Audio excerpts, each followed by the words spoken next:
Guys नमस्कार जय जगन्नाथ। आपण मैंने देखु तेल पकेली तापर जीरा तापर पकेबा आलू और बिलाती पकेबा स्वाद अनुसार लुण तार पकेबा किसी हलदी तार पकेबा लंका गुंड आपण अनुसार लंका गुंड पकई पारे आप राग देखिए मिक्स करदे। ये देखु पुस्तक पुस्तक आलू थे बनई कि खातु देखिए केमती लगुच बढ़िया टेस्ट लगे।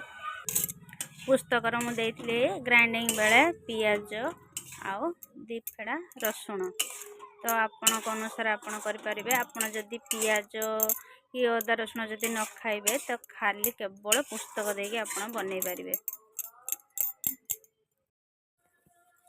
देखो आलू आ बिलाती पुस्तक दिया तरकारी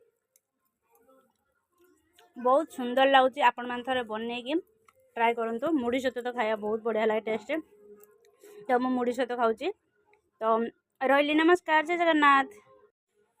देखु पुस्तक दिया तरकारी बिलाती पकई बहुत बढ़िया तो लगुच मु मुढ़ी सहित खाऊँ। आपण मैंने चाहिए पखाड़ सहित भी खाई पारे रुटी सहित भी खाई पारे भात सहित भी खाई पारे तो बहुत टेस्ट लगे। रही नमस्कार जय जगन्नाथ।